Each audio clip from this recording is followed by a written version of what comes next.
Here's a strange question. Why does having every song ever recorded actually make it harder for you to pick just one? You'd think more is better. More songs, more choices, more freedom. But something weird happens in your brain the moment it's given too much. It doesn't feel free, it feels stuck. And the biggest music platform in the world figured out how to fix that problem. Not by giving people more, but by giving them less. On purpose. This isn't really a story about music. It's a story about a trick, a simple, repeatable trick that any business, big or small, can use to turn a confused visitor into a loyal customer. So let's break it down piece by piece in plain language, and by the end you'll see exactly how to build this into whatever you're selling. Let's start with the problem almost every business has and doesn't even know it. Picture a giant buffet table, hundreds of dishes stretching farther than you can see. Sounds amazing, right? But stand in front of it for a minute and watch what actually happens to people. They don't dive in excited, they freeze, they walk up and down the table 2 or 3 times, plate in hand, and still can't decide. Some of them just give up and leave without eating anything at all. That's exactly what happens when someone lands on a store with 100 products, a menu with 60 items, or a music app with 100 million songs. Your brain isn't built to compare that many options. It gets tired just trying. Scientists call this decision fatigue, but you don't need the fancy name. You felt it yourself, standing in a cereal aisle, scrolling a shopping app for 20 minutes and buying nothing, or opening a streaming app and closing it 30 seconds later because nothing jumped out. There's an old experiment that makes this crystal clear. Researchers set up 2 tables at a grocery store, both selling the same jam. One table had 24 flavors laid out. The other table had only 6. The big table pulled in way more people walking by. Everyone loved the look of a huge selection, but almost nobody actually bought anything from it. The small table, with just 6 flavors, sold far more jam, even though fewer people stopped to look. Big selection grabbed attention. Small selection actually closed the sale. That gap between looks impressive and actually sells is the whole story we're unpacking here. Here's the part that surprises most business owners. More choice doesn't make people buy more. It makes them buy less or buy nothing at all. If your customer has to work hard just to decide what to look at, most of them won't do the work. They leave. Not because they didn't like anything, but because choosing felt like a chore. And here's the sneaky part. They usually won't even tell you why they left. They won't complain. They'll just quietly close the tab. And you'll never know it was your giant menu that lost you the sale. So what does a smart business do with that problem? It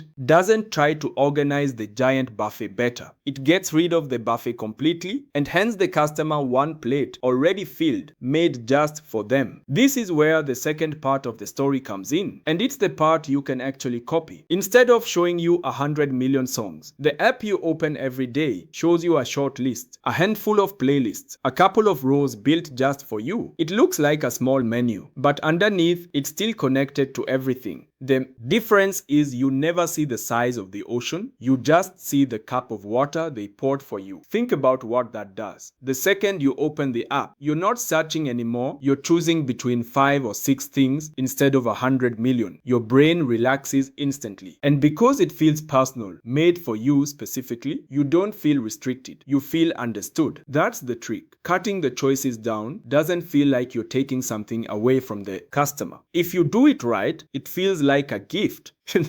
Now here's how you use this in your own business, whatever you sell. Say you run a small shop, online or in person, and you carry 40 different products. 40 is already too many for a first-time visitor. Instead of showing all 40 on your homepage, build a short, curated shelf. Best sellers this week. Perfect for beginners. People like you also chose these 3. You're not hiding the other 37. They're still there if someone wants to dig. But the first thing they see is a small, easy plate, not a giant table. Say you are a coach or a freelancer offering 10 different services. Don't list all 10 equally on your page and let the customer figure out which one fits. Ask 2 or 3 quick questions first, then hand them one clear recommendation. Based on what you told me, this is the one you need. That's not manipulation, that's relief. You did the hard thinking so they didn't have to. Say you run a Dig restaurant, a 40-item menu overwhelms people, and studies show it actually makes them enjoy their meal less because they spend the whole time wondering if they picked wrong. A restaurant with 8 incredible dishes clearly described, sells more, and gets better reviews than one drowning in options. Say you're building a course or teaching a skill online, and you've got 12 modules ready to go. Don't dump all 12 in front of a brand new student on day one. It feels like homework before they've even started.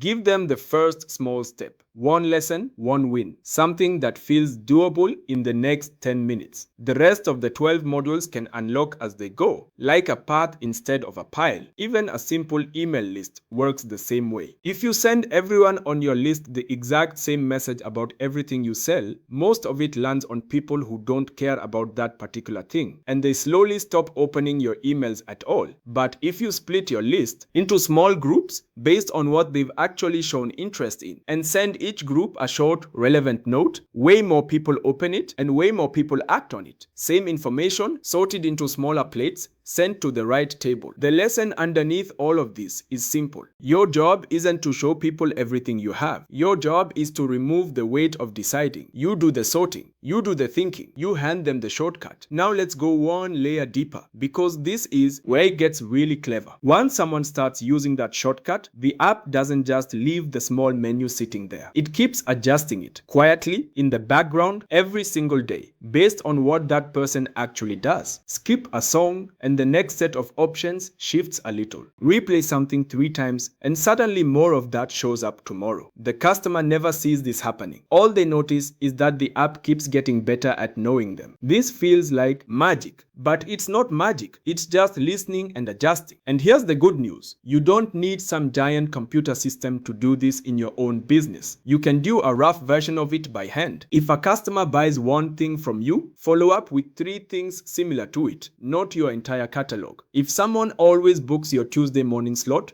don't send them a generic newsletter. Send them a note about Tuesday mornings. If a reader always opens your emails about a certain topic and ignores the rest, send more of that topic and less of the rest. You're doing exactly what that giant app does. You're just doing it with a notebook and attention instead of a computer program. The size doesn't matter, the habit does. There's one more piece, and it's maybe the most important one, because it's about how all of this is presented, not just how it's built. Even though the shortcut is doing all the heavy lifting behind the scenes, it's never presented that way to the customer. It's never shown as, here's what our system picked for you based on rules. It's shown as a gift, a surprise, something made specifically for them, like a friend picked it out. The language matters enormously here. Made for you, not recommended by algorithm. One feels personal. The other feels like a computer sorting spreadsheet rows. This is a lesson you can steal word for word. However you're narrowing choices for your customer, whatever shortcut you're building, never describe it in technical or robotic language.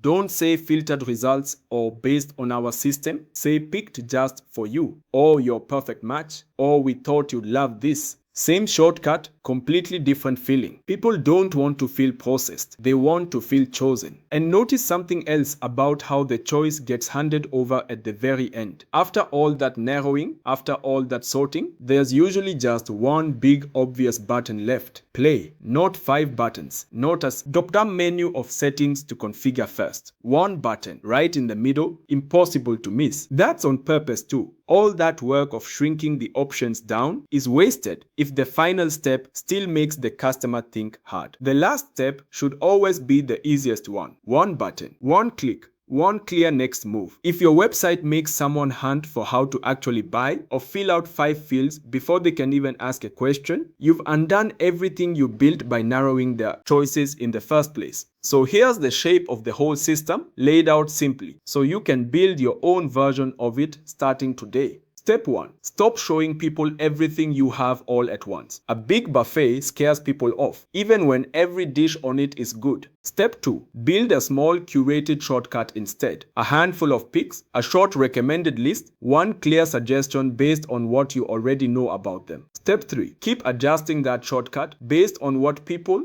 actually do, not what you assume they want. Small notes, small habits, small changes over time. Step 4. Never describe the shortcut in cold, technical language. Make it feel personal, made just for them, chosen with care, not sorted by a system. Step 5. End every single path with one obvious, easy next step. One button, one click, no extra thinking required at the finish line. Now here's something worth sitting with for a second. There's a real trade-off buried inside all of this, and it's worth being honest about it instead of pretending it doesn't exist. When you narrow someone's choices for them, you're also shaping what they see and what they miss. Done well, this is genuinely helpful. It saves people time and stress, and it introduces them to things they actually love and might never have found on their own. Done carelessly or done purely to squeeze more attention or more money out of someone, it can start to feel less like a gift and more like a trap, quietly nudging people toward what benefits the business, not necessarily what benefits them. That line matters. The businesses that win in the long run are the ones using this trick to genuinely make life easier for their customer, not the ones using it to trick people into a corner. If your shortcut helps someone get exactly what they wanted, faster and with less stress, you've built something valuable. If your shortcut is designed only to keep them clicking, keep them scrolling, keep them paying without them fully realizing why, you're building something that eventually breaks trust, and once trust breaks, no shortcut can win it back. Think of it this way. A good shortcut is like a friend who knows your taste well enough to say, you like this one, and they're right, and you're grateful. A bad shortcut is like a salesperson who keeps steering you toward whatever earns them the biggest commission, dressed up to look like a friendly suggestion. Customers can usually tell the difference, eventually, even if it takes them a while to notice. So before you build your shortcut, ask the honest question. Am I narrowing this down because it genuinely helps them or because it just helps me? So take the lesson, but take it responsibly. Shrink the buffet down to a plate. Make the plate feel personal. Keep adjusting it based on real behavior. Make the last step effortless. And always ask yourself honestly whether the shortcut you built is serving the person on the other end or just saving you. Do that, and you're not just running a business anymore. You're building the same kind of quiet, invisible loop that keeps someone coming back day after day without ever feeling like they were sold to at all. They'll just feel like they were understood. And that feeling, more than any product, more than any price, is what actually keeps people coming back.